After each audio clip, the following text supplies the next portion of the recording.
l'association La Communication Animale. Donc ça, c'est le quiz qui vient de passer. Donc on est une association qui s'occupe d'éveiller à la communication animale, c'est pour ça qu'on est là aujourd'hui.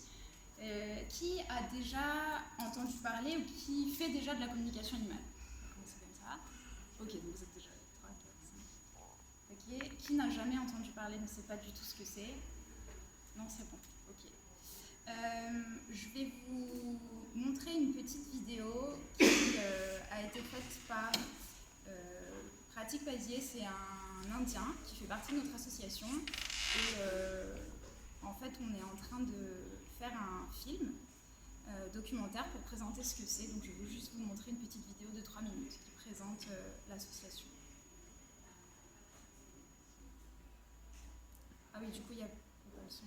La nature, les animaux. Vous entendez? Ils n'ont pas besoin de nous. Et nous avons Je vous rapproche. Regardez les images. imaginé un monde où les animaux seraient entendus. Fermez la porte. Nous partageons la même planète. C'est possible.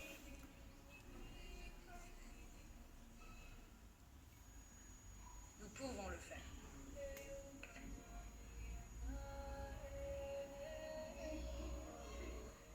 Faisons un grand saut dans cet univers où les animaux ont une voix.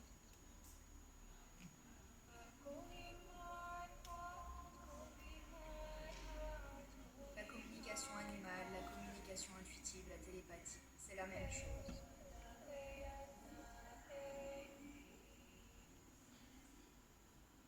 Une communication d'âme à âme. Une mère sait toujours comment se sent son bébé. Ils utilisent cette communication au-delà des mots. C'est la même que nous utilisons avec les animaux. Puis nous développons la parole et oublions nos capacités naturelles.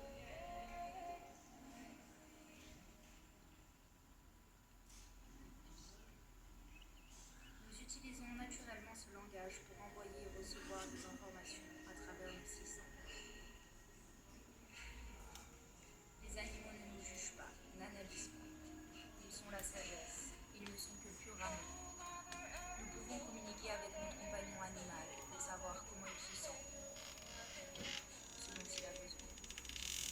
Notre animal nous observe au-delà de notre corps physique, il nous ressent, et ils sont tellement inutiles. Les animaux se respectent entre eux, nous respectent. Pourquoi ne pas faire la même chose? La vue, l'ouïe, l'odorat, le goût, les sentiments et l'intuition. Nous avons juste besoin de fermer les yeux et calmer notre mental pour les entendre, pour nous reconnecter à notre nature profonde. Nous pouvons communiquer avec chaque espèce et les animaux sauvages, bien sûr. Ils sont tellement inutiles, ces animaux. Aujourd'hui, ils nous lancent un appel à l'aide pour les sauver, pour nous sauver. Nous avons encore le temps. Nous avons ouvert notre association From Joy to Animals, Nature, Earth pour promouvoir la communication animale afin d'éveiller les consciences sur l'intelligence et la sensibilité des animaux, pour apporter une autre vision de l'animal, pour leur donner une voix.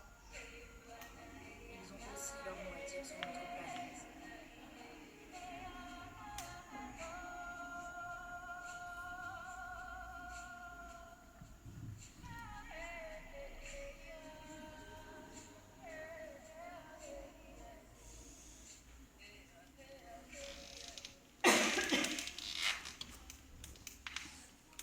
Voilà.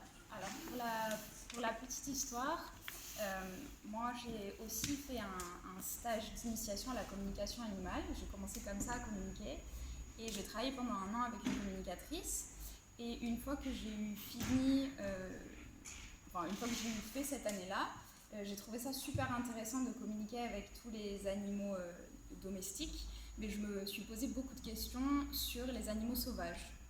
Et donc je suis partie voyager, j'ai rencontré énormément d'animaux sauvages, des éléphants, des tigres, des lions, des hiboux, des animaux qui étaient en captivité, mais aussi des animaux en liberté dans des réserves. Et en fait, ce que nous transmettaient à chaque fois les animaux, c'est de parler de la communication animale. J'en parlais pas forcément dans mes voyages, c'était un peu bizarre de communiquer avec les animaux. Et ils m'ont vraiment invité à en parler plus et commencer à transmettre. Parce qu'en fait, de ressentir ce qui se passe à l'intérieur d'un animal à travers ses émotions et que moi je vous explique ce qui se passe, ça ne fait pas la même chose, on ne le perçoit pas de la même manière à l'intérieur de nous. Donc le hasard de la vie m'a amené à rencontrer un Indien qui est réalisateur. Je ne savais pas, je lui ai juste demandé qu'il tienne mon téléphone pour présenter l'association. J'ai dit s'il te plaît, tu peux me filmer, je voudrais juste faire une petite vidéo de présentation. Et puis il me dit mais Joy, qu'est-ce que tu racontes, on va faire une vraie vidéo. Et donc c'est ça qui en est ressorti. On s'est beaucoup amusé à faire ça et on s'est dit ok, on va pas s'arrêter là en fait, on va aller plus loin et on va faire un film où on va transmettre tout ce qu'on a reçu comme message. Donc c'est en cours, ça fait déjà plus d'1 an que le film est en cours. On a filmé en Inde, en Thaïlande, on est allé au Kenya aussi. On est allé chez une vétérinaire qui est aussi communicatrice. Donc c'était intéressant d'avoir le point de vue scientifique, d'une scientifique sur le sujet. Et donc le film devrait sortir l'année prochaine, en février normalement. On attend qu'ils viennent impatiemment. C'est très compliqué les visas pour les Indiens de venir ici. Donc c'est en cours. Juste pour dire quand même 2 mots sur la communication animale. Comme vous l'avez entendu ou pas dans la vidéo, c'est vraiment une communication qui se fait à travers nos sens. Quand on rentre en communication avec un animal, déjà on s'accorde à lui, donc c'est-à-dire qu'on va se mettre dans un état de relaxation, de méditation. On va faire le vide dans notre esprit pour ensuite pouvoir recevoir ce que lui ressent, recevoir des images, des sons, des goûts, des odeurs, ou juste savoir, comme une intuition très forte, savoir ce qui se passe à l'intérieur de lui. Donc la communication pour les animaux qui nous accompagnent dans notre quotidien, ça va permettre de comprendre des comportements inadaptés, par exemple. Les animaux, ils n'ont jamais un comportement inadapté pour rien, ils veulent toujours nous faire comprendre quelque chose. Ça, c'est super important. Des fois, j'entends des personnes qui disent mon animal est stupide ou ne comprend pas.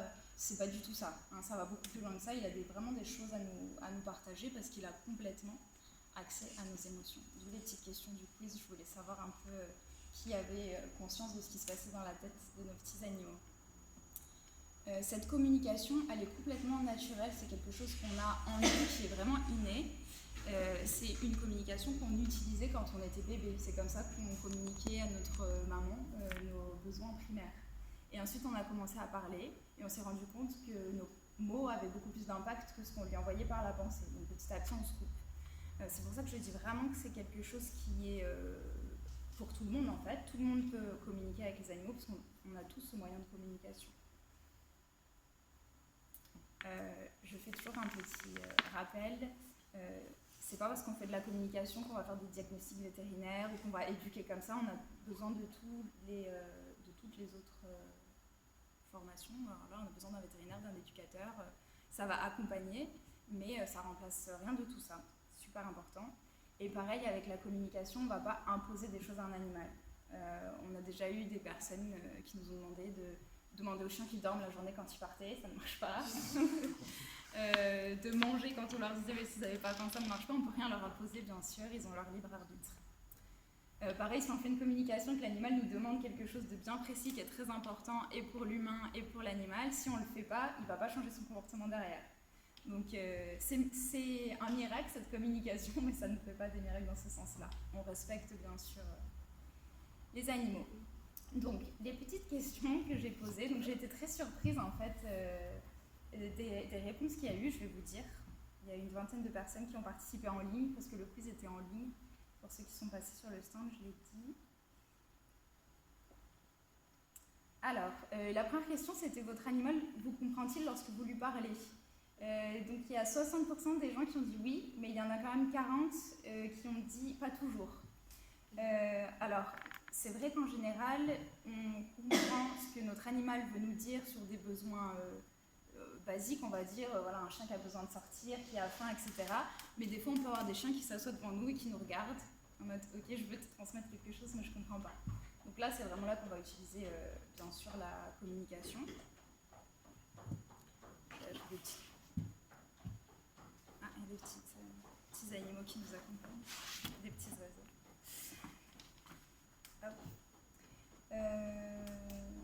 Voilà, alors dans l'autre sens, par contre, votre animal vous comprend quand vous lui parlez. Il vous comprend à 100% si vous pensez tout ce que vous dites. Donc si dans votre tête, vous pensez ce que vous lui dites, il vous comprend. Par contre, si vous êtes en train de penser à, je sais pas, ce que vous allez faire dans la journée et que vous lui dites, bon allez, je reviens à tout à l'heure, là, il ne comprend pas. Il faut vraiment penser ce qu'on lui dit. L'idéal, quand on ne fait pas encore de la communication, c'est juste de se poser avec lui, de prendre un moment, de se mettre à son niveau et de lui dire et de penser ce que vous voulez lui dire. Les messages passent très bien. Et c'est très important pour lui de savoir ce qui se passe dans votre vie, s'il y a des changements, etc. C'est pour ça aussi qu'on fait la communication. Il ressent tout ce que vous ressentez. Bien sûr, il ressent, ça, tout le monde a dit oui, il peut ressentir lui-même des émotions, mais il peut aussi ressentir vos émotions. Vous avez tous remarqué, vous avez tous des animaux là dans la salle. Vous avez tous remarqué qu'ils ont des attitudes, qu'ils peuvent avoir des attitudes différentes suivant votre état émotionnel. Vous l'avez remarqué tous? Ouais. J'ai souvent des personnes qui me disent je sais que quand je pleure, mon chat vient me lécher les larmes. C'est super mignon. Ou ils viennent se mettre sur la poitrine, souvent les chats, parce qu'ils absorbent en fait toutes nos émotions, ils nous accompagnent. Alors, on a plusieurs cas, mais où les chats ils absorbent vraiment ce que nous ressentons pour nous accompagner dans ce qu'on vit, où ils dégagent quelque chose de super apaisant. Et donc du coup, ça fait quelque chose à l'intérieur. Ça nous calme. Donc bien sûr, ils ressentent aussi nos émotions. Ils sont impactés par nos états émotionnels. Alors des fois on voit des animaux qui changent complètement de comportement. Comme ça, on me dit, je ne sais pas ce qui s'est passé, il y a un comportement qui est apparu qui n'était pas là avant. Et quand je demande aux personnes si elles-mêmes ont vécu un changement ou si elles ont eu un choc émotionnel, quelque chose comme ça, on remarque que souvent c'est le cas. Et en fait, l'animal, il change de comportement parce que nous, on change d'état. Voilà. Après, il faut vraiment lui demander ce qui se passe pour lui, pourquoi il change de comportement. Il n'y a pas de réponse générale. Je ne donne jamais de réponse générale. Chaque individu, comme les humains en fait, hein, chaque animal est différent, comme chaque humain est différent. Donc il faut vraiment leur poser des questions. J'avais demandé dans le petit quiz si vous pensiez que votre animal avait un meilleur discernement que vous. Alors, on m'a dit à 80% oui. Je ne sais pas si vous l'avez déjà vécu, expérimenté avec des chiens, par exemple. On a des chiens qui vont être très différents suivant les personnes qui sont autour de nous. Ils peuvent adorer un ami et puis en détester un autre. Lui, il voit au-delà en fait, de ce qui se passe au niveau physique. Lui, il voit l'énergie des personnes, il voit leurs intentions, il voit aussi leurs émotions, il voit l'impact qu'elles ont sur vous. Donc ça, c'est super important. Moi, je ferais plutôt confiance à mon chien. J'en ai pas. Mais si j'en avais un, je ferais confiance. Je fais confiance à mon chat, en l'occurrence. C'est-à-dire qu'il voit le bien et le mal. Alors, c'est pas le bien et le mal, c'est plus l'impact que ça a sur nous. Donc si la personne, elle a un impact positif, si quand on est avec elle, elle va nous apporter de la joie, par exemple, ou de la bonne humeur, l'animal, en général, il va apprécier. Si par contre, au contraire, quand on est avec cette personne, on a tendance à être fatigué, à être triste, etc., là, il ne va pas du tout apprécier. Et il nous le fait remarquer, en général, assez clairement. Moi, je sais qu'avec mon chat, bon, après, il est un peu caractériel, hein, mais une personne qui ne l'apprécie pas, elle ne peut pas l'approcher. Alors qu'un autre peut lui faire une petite caresse sur la tête, de loin quand même, ça marche. Après, il y a d'autres cas, donc ça c'est... Voilà, en général, ça fonctionne comme ça. Après, pour des animaux qui ont vécu des traumas, ça peut être un peu différent. Si, par exemple, on récupère un chien en refuge qui a été battu par un homme, il peut avoir tendance à se méfier des hommes, ça ne veut pas dire que tous les hommes sont mauvais, d'accord ? Après, il faut faire cette différence, et en communication, il nous le dit clairement. Pourquoi il agit de telle ou de telle manière. J'ai eu justement, il n'y a pas longtemps, j'ai une dame qui m'a contactée pour une communication avec un chien guide. Elle est malvoyante, donc c'était son chien guide. Et elle m'a demandé, elle m'a fait la liste de ses 10 amis les plus proches. Elle a demandé, ok, qu'est-ce que mon chien pense de un tel. Et il avait des idées hyper claires par rapport à chacune. Et ça s'est confirmé, donc elle n'y croyait pas du tout. C'était sa meilleure amie qui lui avait dit de contacter une communicatrice parce que son chien était... et elle le trouvait triste et anxieux. Et il aboyait contre l'orage et les feux d'artifice. Donc elle m'a contactée pour ça. Et elle m'a rappelé 3 fois derrière parce qu'elle n'en revenait pas de la transformation de la transformation du chien. Donc il s'est arrêté par rapport à l'orage, les feux d'artifice, il disait juste qu'il était...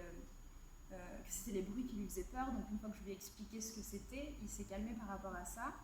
Et surtout, il était super inquiet de ne pas être un assez bon chien guide. Il voulait vraiment être au top pour elle, il l'a surprotégée. Donc en fait, tous les dangers, il essayait de les éloigner. Enfin, tout ce qu'il considérait comme danger, il essayait de les éloigner, mais du coup, ça l'épuisait. Donc une fois que je l'ai rassurée en lui disant que c'était un bon chien, qu'elle lui faisait confiance, qu'elle n'était pas si fragile, pas si fatiguée, ce qu'elle me disait, il s'est complètement relâché et apparemment, il est vraiment transformé. Donc lui, voilà, m'a donné des avis sur chacun. Il m'a même dit qu'un endroit chez la personne, il l'aimait moyen parce que c'était sale chez elle. Ça va jusque-là. Donc j'étais là, il me dit que c'est sale. Elle me dit, oh, c'est incroyable, c'est vraiment sale chez elle. Donc voilà, pour les petites anecdotes. Donc votre animal, oui, vous avez vu qu'il réagissait différemment selon votre humeur. J'ai posé une deuxième question, c'était est-ce qu'il réagit différemment suivant votre positionnement par rapport à lui ? Quand j'ai posé cette question, on m'a dit c'est pas clair du tout, je sais pas ce que tu veux dire. En fait, je posais cette question parce qu'un animal, il peut très bien, par exemple dans un couple, j'ai souvent ça, on me dit mon chien il écoute très bien mon mari, mais par contre alors moi il m'écoute pas du tout. En fait, c'est juste parce que l'animal, il a conscience du positionnement de chacun. Et le monsieur, quand il lui demande de faire quelque chose, le chien, il sent qu'il ne peut pas dire non. En fait, c'est clair, lui, il est droit, il sait ce qu'il veut.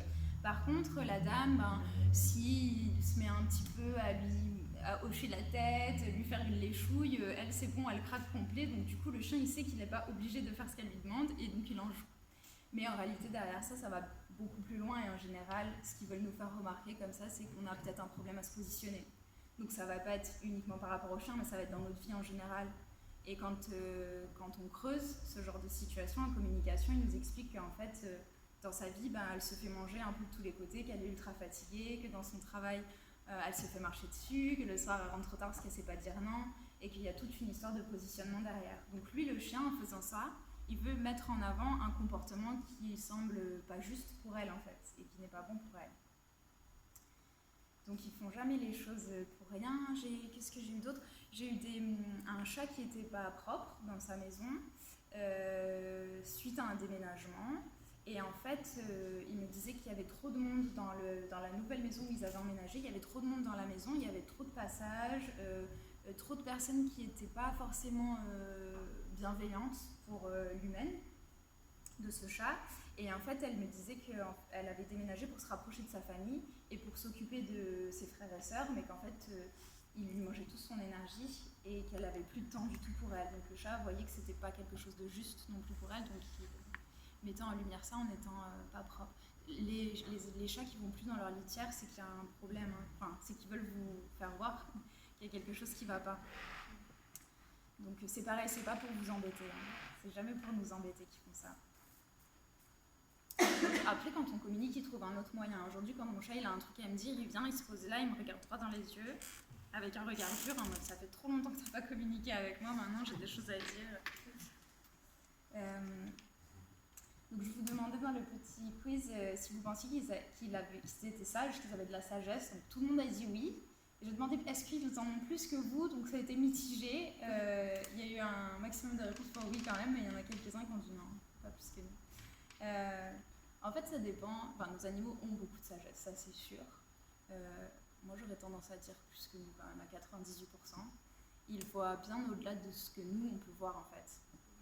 Quand on entre en communication, ils nous font vraiment ressentir et ils mettent le doigt sur les choses qu'on n'a pas encore résolues dans notre vie et sur nos blessures, souvent, pour justement nous faire avancer.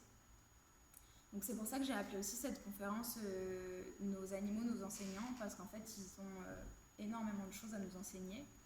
Quand on fait une consultation en communication, en fait, c'est comme si on faisait 1 heure de thérapie, parce qu'ils mettent vraiment en lumière toutes les choses qu'on peut améliorer dans notre vie, toutes les choses qu'on peut changer. Ils nous parlent d'eux, bien sûr, aussi, hein. Mais j'ai pas eu une seule consultation où l'animal n'a pas mentionné ce qui se passait dans sa famille, avec ses humains, au sein de la famille, dans les relations entre les personnes, les relations avec les autres animaux, mais qui mettaient aussi en miroir les relations humaines dans la famille. Donc ils sont très sages. Ils ont tous des missions. ils ont tous comme nous, hein, en tant qu'humains, on a aussi nos missions de vie. On est tous là pour expérimenter quelque chose, et eux aussi. Donc ils ne choisissent pas par hasard, on ne les choisit pas par hasard non plus. Il y a toujours quelque chose qui fait écho, hein. Au niveau énergétique, quelque chose qu'on ne voit pas forcément, c'est d'inconscient en inconscient, mais on ne choisit jamais un animal pour rien. Et dans l'émission, il y a des choses très légères, très marrantes, comme apporter de la joie dans une famille, apporter de l'amour, apporter une présence à des enfants qui sont seuls, des enfants uniques. Il y a aussi des animaux qui viennent pour nous réconcilier avec le masculin ou le féminin. Alors je vous en ai mis un là, voilà. Je ne sais pas si vous le voyez bien, ce gros chat là, mystique. C'est un gros Maine Coon qui a une énergie très masculine. Et en fait, lui, quand j'ai communiqué avec lui, il m'a dit je suis venue pour réconcilier mon humaine du masculin, des hommes. Et c'est vrai qu'il a une grosse énergie masculine, puis on le voit, hein, quand il marche et tout. C'est pour ça qu'on voit les chats souvent au niveau de l'Égypte. Ouais. Souvent la photo d'un chat derrière. Ça représente, pour moi, ça représente la sagesse. Après, je sais pas étudier. Mais je trouve qu'ils ont quelque chose de très. C'est assez étrange. Ouais. Le chat en fait. Oui, plus le chat. Alors les chiens aussi, hein, ils ont plein de sagesse. J'en ai un autre là, un petit tout. Pia, elle s'appelle. C'est une petite, donc c'est une amie à moi qui vient d'adopter cette chienne. Et en fait, cette chienne, elle est très anxieuse parce qu'elle a été retirée de sa mère bien trop tôt. Et elle a une énorme dépendance affective. Et il se trouve que mon amie a aussi une énorme dépendance affective. Donc elle n'a pas choisi pour rien. Sauf que là, ça en vient à tel point qu'elle n'arrive même plus à aller travailler. Voilà, la chienne, elle ne peut pas la laisser toute seule. Elle travaille chez elle, mais elle ne peut pas sortir. Si elle a des rendez-vous, elle ne peut pas sortir, elle ne peut pas la laisser toute seule. Bon, là, elle est encore petite. C'est normal, mais la chienne, vraiment en communication, elle me dit je ne peux pas, et on sent vraiment de l'anxiété. Et ça fait un moment qu'elle travaille là-dessus, mais qu'elle n'arrive pas au bout du travail sur elle. Et là, elle choisit juste cette petite chienne qui a aussi cette grosse dépendance affective. En plus, elle la prend parce que donc elle a besoin d'avoir quelqu'un auprès d'elle, et la chienne n'est pas du tout câline. Donc elle lui renvoie à fond tout ce qu'elle a à travailler. Donc il y a vraiment ces petits êtres, ils sont vraiment là pour nous faire évoluer. Après, bien sûr, ils ont aussi leur problématique de chien, hein. Si on prend des chiens de refuge, il y en a qui ont des blessures d'abandon. Mais si on les choisit, c'est aussi parce que nous, on va avoir quelque chose qui nous fait écho. C'est jamais un hasard. Et comme les gens autour de nous, hein, comme nos amis humains, c'est pareil, on les choisit aussi parce qu'il y a quelque chose qui fait écho en nous. Mais là, chez les petits chiens, c'est toujours très fort.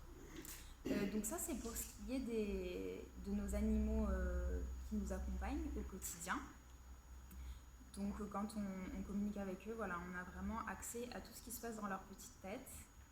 Et là j'ai mis des chats et des chiens, mais c'est pareil avec un lapin, une perruche, un serpent, j'ai eu même une fois, des furets.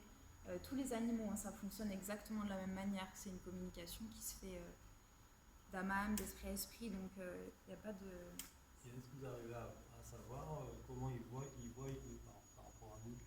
C'est-à-dire un chat, comment on voit Alors des fois, oui, j'ai leur vision des choses.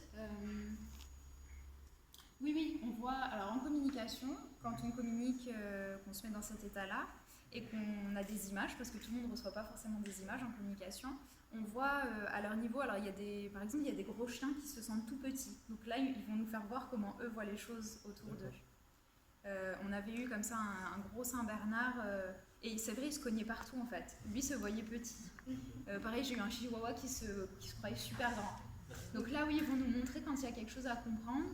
Après, s'il n'y a pas forcément quelque chose par rapport à ça, ils ne vont pas forcément nous le montrer.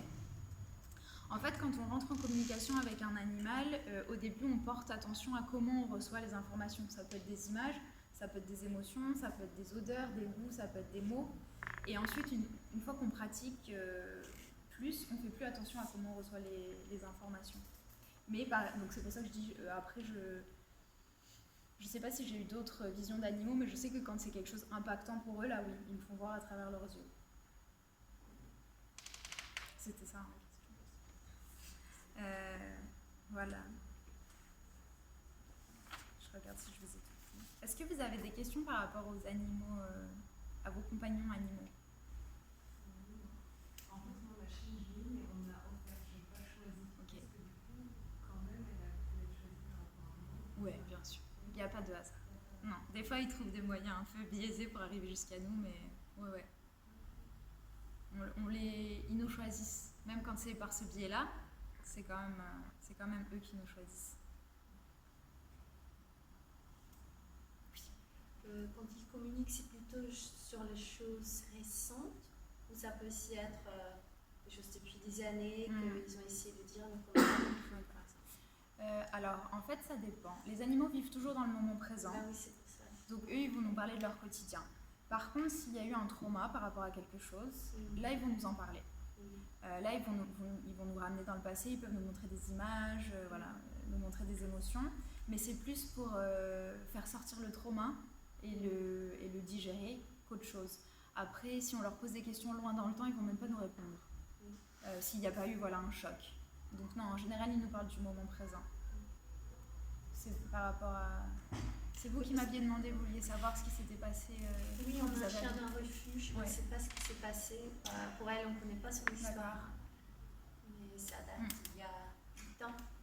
Alors, j'ai déjà posé des questions comme ça, et puis en général, j'ai des réponses comme vous les humains, vous êtes incroyables, vous voulez toujours tout savoir. On n'a pas besoin de tout savoir, on vit le moment présent. Après, des fois, c'est parce qu'il y a des choses difficiles qui ont été vécues et eux n'ont pas envie d'en parler.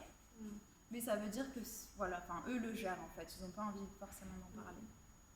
C'est ce que j'ai en général. J'ai rarement... quand c'est spontané, c'est qu'il y a eu quelque chose de marquant. Alors ça peut être marquant dans le positif aussi, hein. Si un jour ils ont vécu un truc génialissime, ils vont dire ok, quand est-ce que tu me ramènes au lac, j'ai adoré jouer avec les copains. Alors, ça peut être quelque chose comme ça aussi.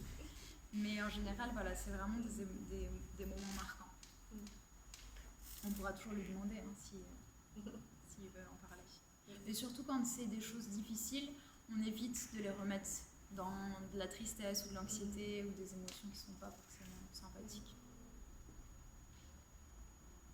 D'autres questions par rapport au début? Vous faites des formations? Oui, alors il y a des initiations et la prochaine elle est sur l'orgue, d'ailleurs c'est le 23-24 novembre.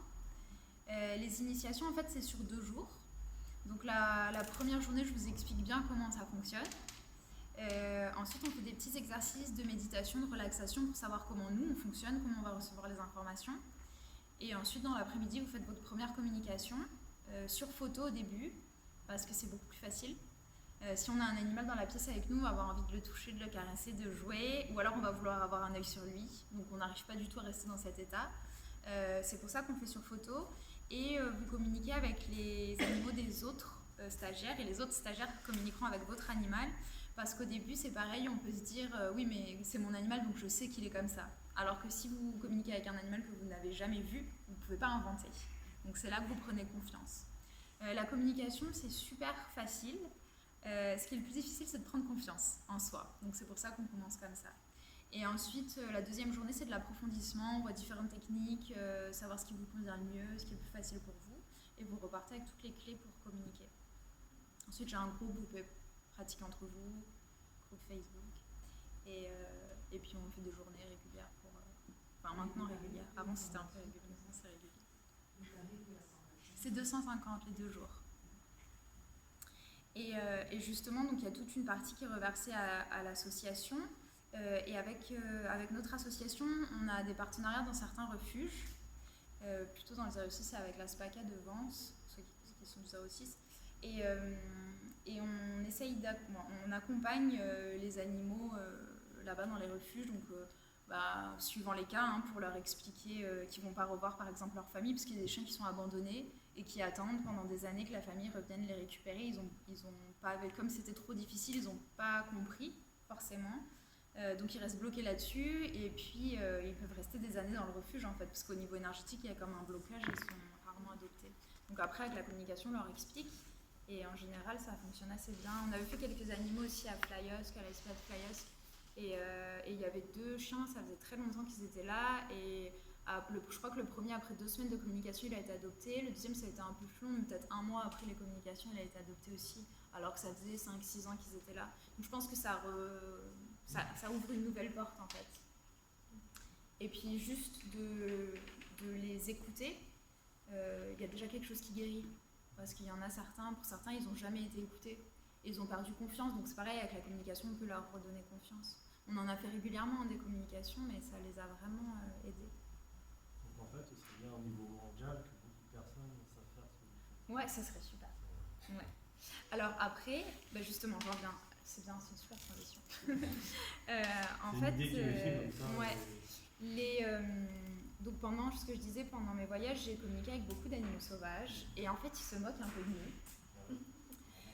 Ils ne comprennent pas qu'on aille sauver une âme par une âme. Donc pour eux, par exemple, c'est vraiment bizarre de sauver quelques chiens comme ça. De dire, bah voilà, je trouve un chien au bord de la route, il va pas bien, je vais l'aider et je vais l'accompagner. Et à côté de ça, je vais boire du lait par exemple, et on sait que quand on boit du lait, derrière, il y a des petits veaux qui sont séparés des mamans qui meurent, etc. Et en fait, pour eux, ils comprennent pas qu'on fasse pas le lien entre nos actions et ce qu'il y a derrière. Donc ça les dépasse un peu. Et ils nous demandent, je vais vous dire, hein, j'en ai plusieurs là, des messages, mais ça les dépasse un peu qu'on fonctionne comme ça. Pour eux, on voit juste ce qu'il y a là devant nous, mais on ne voit pas ce qu'il y a plus loin. Et eux, bien sûr, ont une vision très globale de toute la situation. Les animaux sauvages, en fait, c'est super intéressant parce qu'ils sont vraiment connectés à la Terre. Ils sont connectés à toutes les espèces. Et on le voit, par exemple, quand il y a des tsunamis. Quand il y a eu le tsunami, il y a super longtemps, là, il y a des dizaines d'années, tous les éléphants qui étaient même enchaînés, ils sont tous montés en haut de la montagne, il n'y a aucun éléphant qui a été tué, parce que eux sont connectés, ils savaient qu'il allait avoir quelque chose, et donc du coup ils sont partis, ils ont cassé leur chaîne, alors que ça faisait 10 ans, 20 ans, 30 ans qu'ils étaient enchaînés et qu'ils pensaient que c'était pas possible. Après je raconte souvent cette petite histoire parce que ça me fait rire. J'ai passé un moment en Turquie, et en fait j'étais dans une petite maison où il y avait une immense araignée, elle faisait la taille de ma main, devant la porte. Et en fait, elle était là tous les soirs. J'ai vécu là-bas 2 mois. Je la voyais tous les jours, tous les soirs quand je rentrais. Et un soir, j'arrive, elle n'est plus là. Et je ne me suis pas trop posé de questions. Et en fait, ce soir-là, il y a eu un grand tremblement de terre. C'était il y a 2-3 ans. Hein. Et en fait, l'araignée, elle était partie. Alors, je ne sais pas où. Mais en tout cas, elle s'était cachée. Et ce soir-là, il y avait pareil, les cigales, elles ne chantaient pas. Il n'y avait aucun bruit. En fait, c'était étrange. Et à 1h du matin, voilà, il y a eu un grand tremblement de terre. Et le lendemain, je suis revenue. L'araignée était à nouveau là, à sa place, sur le mur. En fait, ils doivent souffrir parce qu'ils doivent savoir ce qui va se passer. Alors, chez les animaux, c'est un peu différent. Alors bon, là, en l'occurrence, il n'y a pas de souffrance. Elle est allée se cacher, sûrement, se mettre autre part dans un endroit sécure. Ils vont savoir ce qui va se passer sur Terre. Mais il y a une forme d'acceptation, en fait, de ce qui se passe. Il y a beaucoup d'acceptation. Pour eux, c'est pour ça que je dis qu'il y a vraiment beaucoup de sagesse. Ils acceptent leur situation. Ils savent qu'ils sont là pour une mission. Ils sont là pour faire prendre conscience de quelque chose, par exemple, et il y a une forme d'acceptation. Alors, pas tous, hein, ça dépend, bien sûr, ce qu'ils vivent, etc. Mais là, en tout cas, pour les animaux sauvages, ça va. Des fois, il y a un peu de colère, parce que ça fait longtemps que ça aurait dû changer. C'est ça que je dis. Alors là, par exemple, donc, la communication avec le lion, je l'ai faite il n'y a pas très très longtemps. Voilà, et donc donc quand on se connecte à un animal sauvage comme ça, on ressent vraiment l'énergie qu'il a. Donc là, un lion, en l'occurrence, c'est énormément de force, de confiance, d'assurance. Et alors j'ai mis une fierté, mais dans l'humilité, quoi. Il est fier, il sait qui il est, il a conscience de qui il est, mais il est humble en même temps. Et donc la première chose qu'il m'a communiqué, c'était qu'on avait de la chance d'avoir des mini-fauves à nos côtés. En parlant des chats, en fait, il me montrait vraiment que c'était un grand chat et qu'on avait la chance d'avoir ces petits animaux à nos côtés qui ont toutes ces qualités-là, la force, la confiance, l'assurance et cette forme de fierté. Et qu'ils étaient là pour nous apprendre et pour nous montrer comment croire en nous, à être fiers de nous, à nous aimer pour qui nous sommes et nous donner cette force, et aussi pour nous mettre face à nos peurs et pour qu'on puisse les surmonter.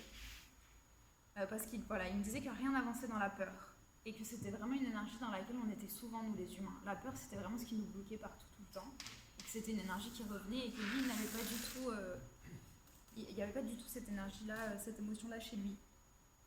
En fait, ce qu'il m'expliquait, c'est qu'on avait tellement peur de notre puissance, parce qu'on est aussi puissant, on a aussi cette force en nous, qu'on avait même domestiqué les chats et on les avait rendus comme dépendants de nous. Parce qu'on les nourrit, on les enferme. Souvent, il y a des gens qui les enferment, qui les gardent à l'intérieur, qui n'ont pas accès à l'extérieur, parce que nous, on a peur qu'il leur arrive quelque chose, alors on les enferme. Et c'est pas juste. Enfin, pour lui, en tout cas, voilà, il me disait que c'était vraiment pas juste. Qu'on avait tellement peur de ne pas pouvoir contrôler qu'on réduisait leur capacité naturelle. Et comme ça, on se sentait, nous, plus forts et moins insignifiants. Et il répétait tout au long de la communication qu'on a vu vraiment cette force et cette puissance en nous et qu'on continuait à en avoir peur en fait. Voilà, il me disait donc les petits félins ils se prêtaient au jeu et ils rentraient dans cette démarche, hein, ils nous accompagnaient au quotidien. Et il m'expliquait qu'en fait les chats comme les félins ils n'avaient pas besoin de l'humain, qu'ils pouvaient très bien aller et venir, qu'ils pouvaient très bien se nourrir d'eux-mêmes. Mais qu'aujourd'hui, en fait, donc là ça allait au-delà du fait qu'on les enferme, c'était qu'on avait tellement détruit tout ce qui se passe, tout l'environnement naturel, qu'ils n'avaient même plus la possibilité de se nourrir eux-mêmes. Voilà, c'est ça. Donc voilà, il disait qu'aujourd'hui on pensait que sans nous, les humains, les animaux mourraient, mais qu'en fait c'était l'inverse, que c'était sans eux que nous on allait mourir, et qu'on continuait à maltraiter notre environnement, qu'il fallait que chacun reprenne sa place et que si nous arrêtions le ridicule pour revenir à un mode de vie plus naturel, chacun pourrait retrouver sa place. Voilà, il expliquait que si on rentrait dans quelque chose de juste et de naturel, alors les animaux pourraient juste venir à nous dans quelque chose de sain et nous accompagner au quotidien, mais sans forcément dépendre de nous. Je mets des mots sur tout ça quand je reçois en communication, c'est tout à l'intérieur. Donc après, des fois, c'est difficile aussi de retranscrire vraiment l'émotion, juste surtout pour les animaux sauvages, parce que c'est quelque chose que nous, on ne connaît pas. Vraiment, cette puissance, bon, après, moi, je l'ai vu en direct, en vrai, mais quand on rentre dans son énergie, c'est quelque chose de tellement grand qu'on a l'impression que notre cœur, il est trop petit pour contenir tout cet amour. C'est vraiment impressionnant. Ça arrive avec les humains aussi. Oui, j'entends. Mais du coup, là, on peut. Enfin, le lion, il est quand même dans son élément tout seul. Là, Oui. Et c'est une communication par la tête qui sent que les chats, ils sont chez nous. Ouais, en fait, les animaux sauvages, ils sont connectés à tout. Alors, Ils savent tout, en fait. Ils savent tout. Sans forcément le voir. Ouais. Pour moi, c'est eux les dieux. Eux sont dieux. Non, mais ils sont vraiment connectés à tout. Mais nous aussi, on pourrait être connectés à tout ça. Mais aujourd'hui, on est trop... il y a trop d'interférences, en fait. Il y a plein de choses qui nous coupent de cet état naturel. Mais si on vivait dans la nature, si on méditait tous les jours, si on vivait en conscience, etc., on pourrait aussi retrouver cette connexion. Mais aujourd'hui, on est trop... Ah oui, oui. Ouais. Oui, c'est impressionnant. Oui, bien sûr, ils savent tout ce qui se passe. J'ai eu un message, je crois pas que je l'ai là, mais je vais vous le partager. On avait fait une communication avec un tigre en Inde. Et en fait, il nous disait qu'aujourd'hui, on était tellement déconnectés qu'on riait. J'ai une petite mouche qui vient de monter depuis tout à l'heure. Elle veut communiquer, c'est ça, moi aussi, j'ai des trucs là-dessus. Et moi, m'oublie pas. C'est ça. Je parle des voilà, vous communiquez. Mais le tigre, voilà, il disait qu'on était tellement déconnectés qu'aujourd'hui on riait, on se moquait des oiseaux qui migraient pas dans les bonnes directions, qui se retrouvaient comme perdus, etc. Mais qu'en fait, avant, c'était grâce à eux qu'on se repérait, c'était grâce à eux qu'on faisait plein de choses. Et qu'en fait, on devrait pas rire, on devrait vraiment s'inquiéter de ce qui se passe.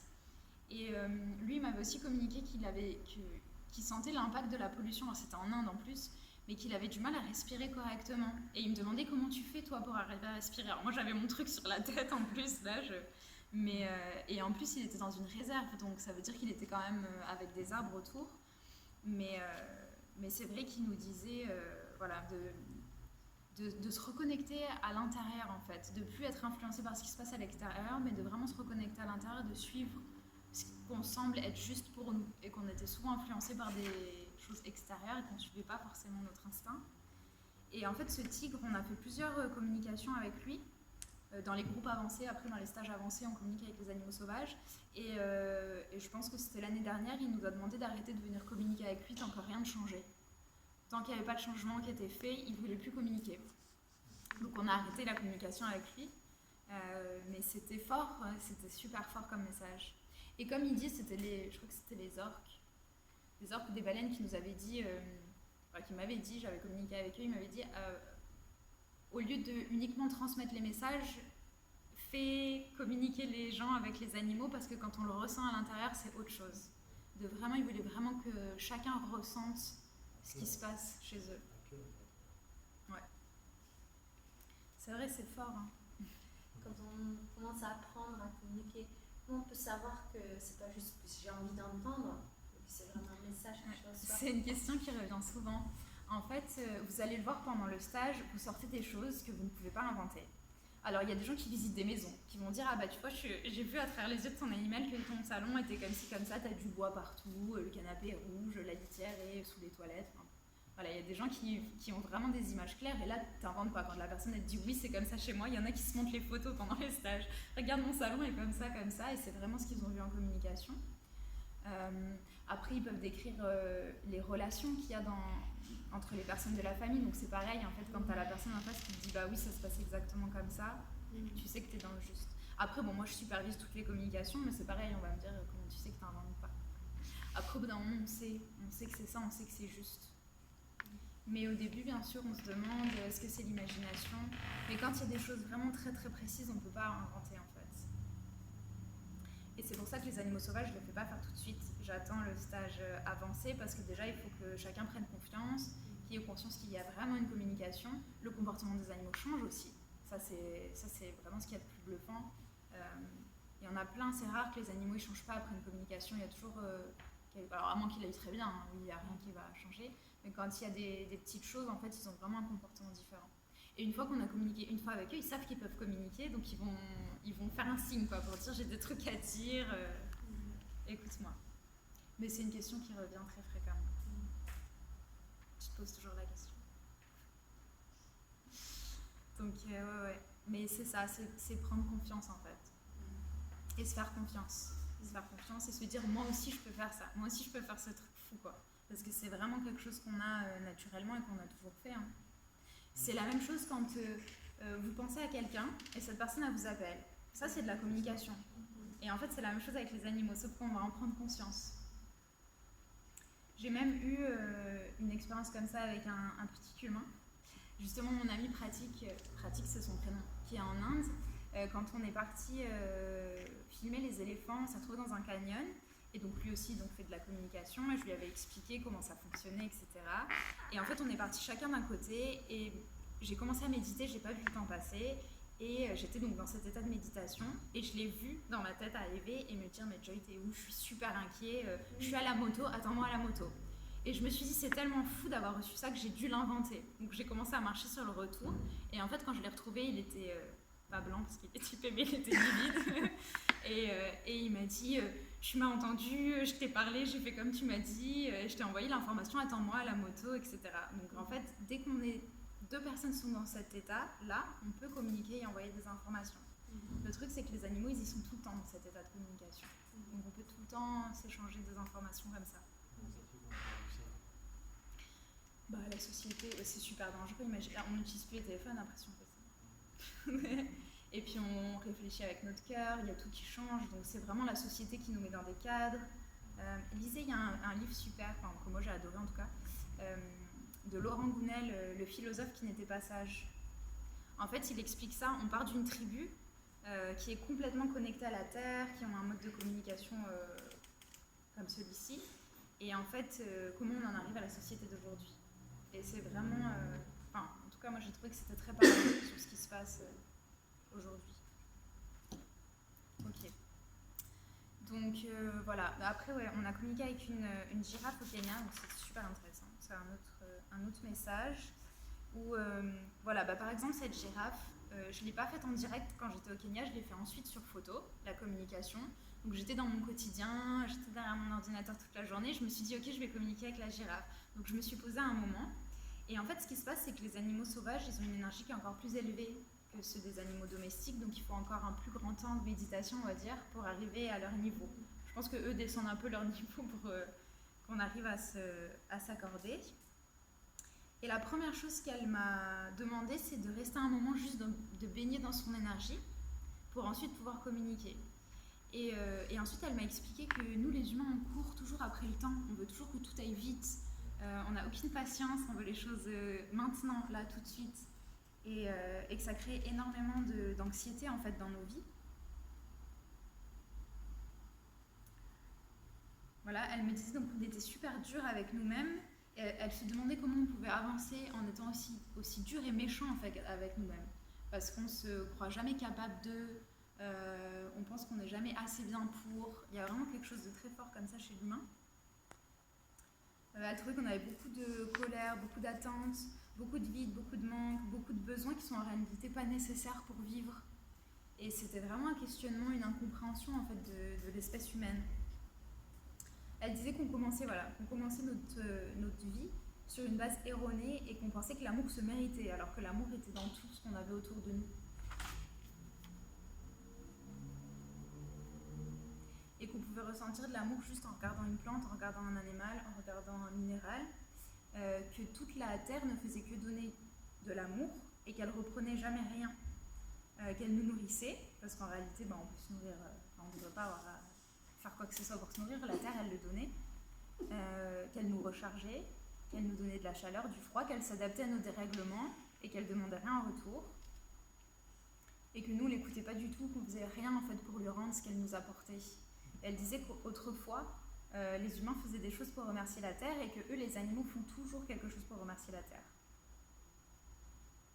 Elle disait voilà, que vraiment, tout autour de nous, que la terre nous parlait, que c'était, voilà, et qu'elle nous faisait des cadeaux, que le son des oiseaux, la musique des oiseaux, c'était un cadeau, l'odeur des fleurs, c'était des cadeaux, le bruit des vagues, c'était des cadeaux. En fait, tout ça, c'est des cadeaux, c'est des choses qui nous apaisent, qui nous font du bien. Et nous, on est tellement pris dans notre tête et on n'est pas présent dans notre cœur qu'on ne reçoit pas et qu'on n'entend pas. Et que du coup, il n'y a pas une énergie qui circule. Ils sont super, il y a beaucoup de sagesse dans tout ça. Des fois, je suis surprise des messages, je me dis, voilà, c'était le message principal, c'était vraiment un message d'amour et de douceur. La girafe, c'est énormément de douceur. Justement, au Kenya, quand on a tourné là pour le film, c'est les éléphants qui nous disaient que c'était vraiment les guides sur Terre, que c'était les guides même des autres espèces, que c'était les guides en général, même des humains, et qu'ensuite chaque animal avait vraiment une énergie particulière à nous apporter. La girafe, c'était vraiment la douceur, le lion, c'est la force. Qui y a d'autre? Je fais un hibou, une communication avec un hibou, c'était vraiment la sagesse, mais quelque chose qui protège, quoi, une sagesse qui enveloppe. C'est dur de mettre des mots dessus. Et du coup, tous les animaux ont vraiment une énergie différente. Voilà un hibou. Alors ça, c'est un hibou qui a été récupéré. On est allé dans un refuge en Inde pour communiquer avec les animaux. Et le hibou, il a été récupéré dans un temple. Le baba du temple est mort. Et donc, du coup, le hibou s'est retrouvé sans humain. Et il ne pouvait pas vivre tout seul. Donc, ils l'ont mis là. Et moi, je suis arrivée, j'ai eu de la peine pour ce hibou. Donc, je suis arrivée devant sa cage. Je me suis directement mis en communication. Je lui ai demandé comment tu vas. Et en fait, il m'a un peu grondée en me disant tu viens comme ça, tu te présentes même pas, tu rentres dans mon espace. Et en fait, il m'a fait une super leçon de morale en me disant qu'il fallait que j'apprenne à respecter, à prendre le temps, à saluer avant de poser des questions. Voilà, il m'a dit que j'étais toute petite encore, mais que j'allais grandir, il fallait pas que je m'en fasse. Que la vie était faite pour être vécue en conscience et qu'il fallait s'amuser, rire, etc. Mais que lui, il avait dépassé ce besoin-là et que maintenant, c'était vraiment un grand sage qui protégeait les personnes autour de lui. Et de lui-même, il m'a dit, en fait, mon maître est mort. Bon, je ne dis jamais ce mot maître, mais pour lui, c'était vraiment ça. Et donc, on ne savait pas encore, on était deux communicatrices, là, on ne savait pas quelle était son histoire, et de lui-même, il nous l'a dit, qu'il s'était retrouvé là tout seul, et qu'il fallait vraiment respecter et apprendre à respecter les animaux, et qu'on avait complètement une image erronée des animaux, en fait, où parfois on pensait les protéger, mais qu'en fait, on ne les protégeait pas du tout. Là en l'occurrence ce qu'il disait c'était que de mettre des animaux dans des cages pour les protéger, en fait on les tuait d'ennui, quoi. C'était pas du tout de la protection et qu'il valait mieux vivre une vie courte mais remplie plutôt qu'une vie longue d'ennui. C'est un peu ce qu'on fait dans nos vies en fait. Bien sûr, c'est que de des tout miroirs. et tout, de sécuriser ses enfants par exemple, Ça. touche pas à ça, va pas loin. Des gens qui lâchent pas leurs enfants d'une semaine, quoi. Et du coup l'enfant il est restreint, il meurt d'ennui. Ouais, c'était exactement ça. Il faut pas se salir les mains. Et il disait voilà que les animaux et les humains fonctionnaient de la même manière, mais on a oublié en fait, on a oublié tout ça. Donc lui il me disait qu'il avait dépassé tout ça, il me faisait rire, il avait un côté très hautain. Il a mal pris quand je lui dis ça. C'est un côté animal en nous. Tu lui as dit que tu le trouvais Oui, je suis cash, même avec eux. On a tous un côté animal en nous, C'est pour s'en ça, servir. Hein. exactement. Il faut le rechercher, C'est vraiment se à la reconnecter. base. Pour Donc, rechercher la base. c'est ça. Voilà le tigre en Inde. Donc on a un peu, récolté des messages d'animaux de toutes espèces différentes. Alors je ne l'ai pas mis, mais comme j'ai eu la petite mouche qui est venue, je vais vous parler des tout petits animaux aussi. On a aussi fait des communications avec les fourmis, on fait des communications avec les abeilles, on fait des communications avec, qu'est-ce qu'il y a d'autre, une blatte. Alors ça, je me suis amusée en stage avancé, j'ai fait communiquer les personnes avec les animaux qu'elles détestaient le plus, ou desquels elles avaient super peur. Donc on a eu un requin, un alligator, une blatte, une araignée, un serpent, voilà. Et en fait, c'était super beau de voir les messages que chacun avait reçus des animaux desquels ils avaient peur. Les abeilles, c'est pareil. La dernière communication, quand je me rappelle, elle me disait qu'en fait, elles créaient la vie et qu'on avait oublié ça. Et elles sont en train de mourir, mais si elles meurent, on meurt. Enfin, c'est ça, hein, tout le temps, les messages de toute façon. Voilà. Donc du coup, une autre partie de notre association, c'est promouvoir un mode de vie éthique et responsable, parce que chaque action a une conséquence. Donc on ne s'est pas arrêté à la communication avec les animaux. On est allé plus loin et on s'est dit, ok, donc ça c'est bien, mais qu'est-ce qu'on en fait de toutes ces communications? Peut-être qu'on va mettre quelque chose en place pour mieux les respecter en tout cas. Et donc nous, on est vegan. C'est Candy H qui est ici, qui fait partie aussi de l'association et qui s'occupe de ce mode de vie éthique et responsable. Donc elle partage régulièrement des recettes végétales sur le blog, mais aussi des articles surtout sur la laine, ça peut être sur le micro-ondes, c'est super mauvais, surtout arrêtez les micro-ondes, si vous en avez encore chez vous, jetez-les. C'est pas du tout fait pour réchauffer la nourriture à la base. Ça tue tout, hein, toutes les vitamines, etc. Je sais pas s'il y a des gens qui me... Et ça agite les cellules en fait. Oui, et puis ça tue. Ça chauffe, ça agite Ouais. les cellules. Ouais. C'est le frottement des molécules. C'est ça. Si on prend ça, Ouais. et ça va rajouter de l'agitation. Exactement.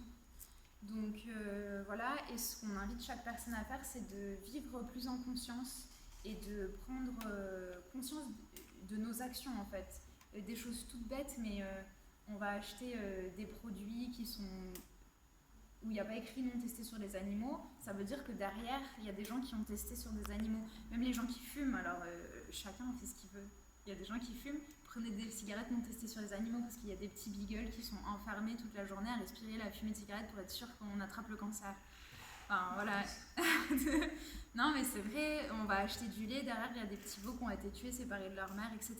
Alors je sais qu'on ne peut pas tout changer du jour au lendemain et que chacun vit comme il veut à son rythme, mais juste de remercier un animal, les personnes qui mangent de la viande, moi j'en mange plus, mais les personnes qui mangent de la viande, juste remercier l'animal pour ce qu'il vous a apporté là, à ce moment-là.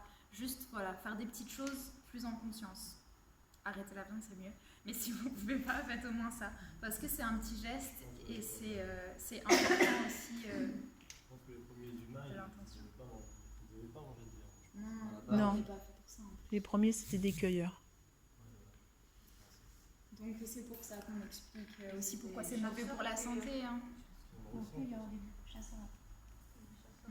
fait, ce qui se passe, c'est qu'en plus, ça pourrit d'abord dans nos intestins avant qu'on le digère. C'est pas top. Après, regardez, les animaux, ils se mangent quand même entre eux. Oui, mais ils alors n'ont pas. mais ça c'est différent. C'est différent. Par Physiquement exemple, un parlant, chat, ils sont pas faits un pareil. chat, un chien, un loup, on va jamais lui enlever la viande, hein, c'est sûr. Mon chat, il mange de la viande. Enfin, non, bon, lui, parce qu'il est difficile. Mais il y a des chats qui mangent de la viande. Non, mais ils en mangent la Et, viande. et c'est ok, oui, sa nourriture, elle est à base de poulet. Donc chaque animal, par contre, c'est important de respecter chaque animal et de lui donner ce qui est bon pour lui. Hein. On ne va pas faire devenir un chat végétarien ou vegan. Ah non, direct, surtout pas. Hein, donc, non, pas du tout. Mais par contre, nous, voilà, on n'en a pas besoin. Ça, oui, c'est important de respecter chaque régime alimentaire. Hein. Juste pour finir, donc nous, au sein de l'association, on fait des stages d'initiation. N'hésitez pas à venir nous voir après sur le stand hein, si vous avez d'autres questions. Donc moi, je fais des stages d'initiation, des stages avancés. Je fais aussi des stages de soins énergétiques après pour accompagner les animaux. On fait du bénévolat dans les refuges. En France et à l'étranger, oui, en Inde, on a fait plusieurs centres aussi. On a communiqué avec vraiment beaucoup d'animaux. Il y avait aussi bien des animaux domestiques que des animaux sauvages. Et l'association a vraiment fait les transformations pour que les animaux soient mieux. Donc on a été vraiment surprise et hyper contente parce qu'on ne pensait pas qu'ils allaient faire autant.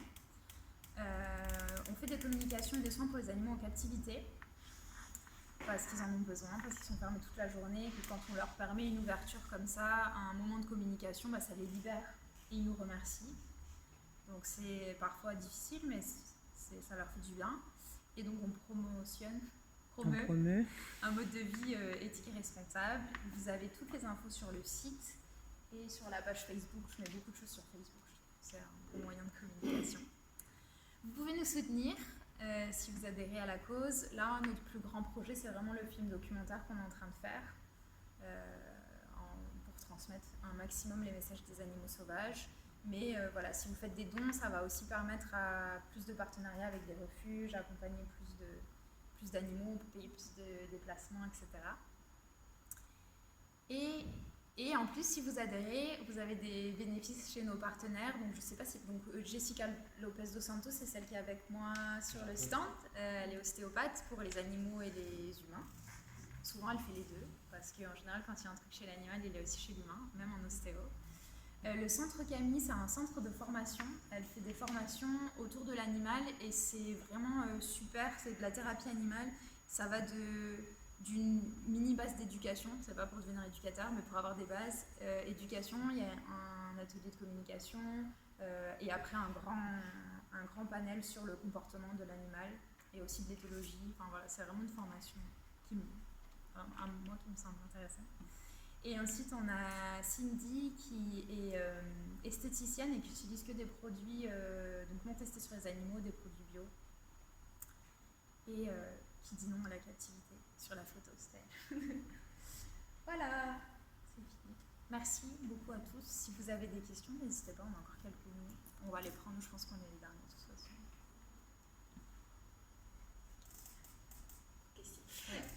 En général, c'est difficile de dire, mais en général, il faut combien de temps pour commencer un peu à apprendre à communiquer Alors, à la fin du stage, vous avez toutes les clés. Plus vous pratiquez et plus ça va être fluide. D'accord. Il y a des personnes déjà au bout des 2 jours, ils partent, les communications sont déjà très fluides. Ça dépend aussi où vous en êtes, si vous êtes quelqu'un qui médite tous les jours, si vous avez une hygiène de vie, etc. Les communications elles vont être hyper fluides. Après, si c'est au début, dans ce milieu-là, ça peut être un peu moins fluide. Ça dépend vraiment de chaque personne, mais vous repartez avec tout, après il faut pratiquer. Il n'y a pas de secret, c'est la pratique. J'ai une personne qui est venue faire un stage et quand elle est sortie, elle avait beaucoup de ressentis, mais elle n'avait pas d'image, donc elle était un peu frustrée parce que nous les humains on veut voir. Et en fait elle a pratiqué, aujourd'hui c'est en 1 mois et demi, elle a fait des communications incroyables. Donc ça dépend vraiment de la pratique. C'est ça qui va vraiment tout faire. Oui.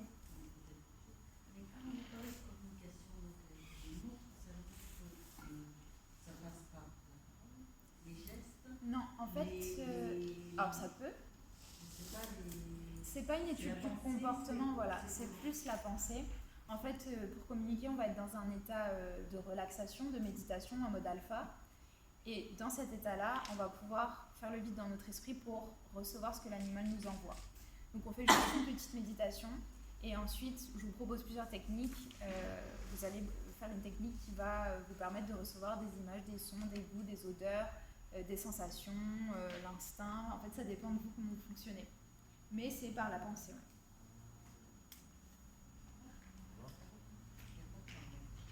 Non, il n'y a pas de parole. Après, si vous lui parlez en conscience, votre animal, il entend tout. Mais vous n'aurez pas son retour. Et c'est ça qui est important. Vous recevez, ouais.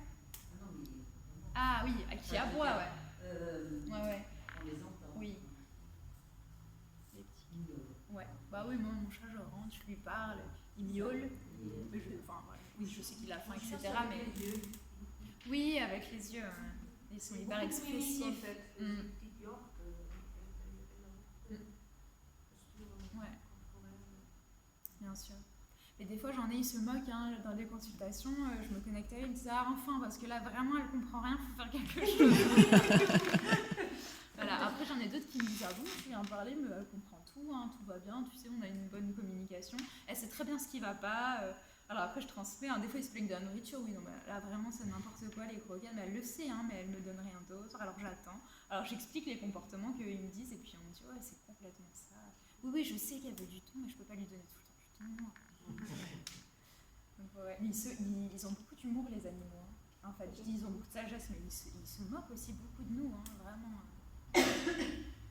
Ouais. Après, ils sont un miroir. Souvent, les animaux ressemblent beaucoup à leurs humains. Mais aussi au niveau physique, souvent on a des animaux qui somatisent pour nous. Donc quand il y a des maux physiques chez les animaux, je vous invite vraiment à aller regarder ce que c'est la somatisation de ce mal-là, parce que c'est souvent en relation avec un humain qu'il y a dans la famille. Et quand vous traitez le problème, bah, lui va mieux.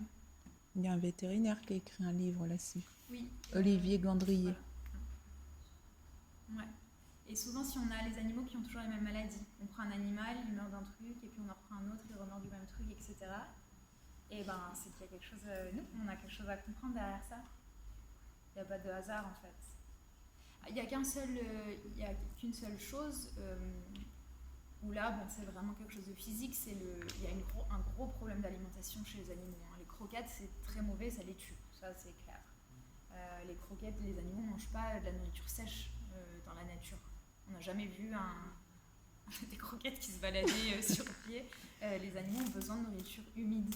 Et c'est super important, il ne faut pas écouter les vétérinaires là, parce qu'eux, ils veulent juste vous vendre ce qu'ils ont dans leur cabinet et faire une petite marge dessus.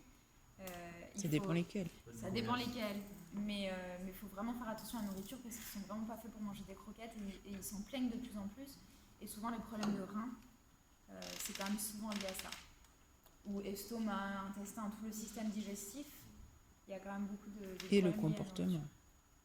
Et le comportement.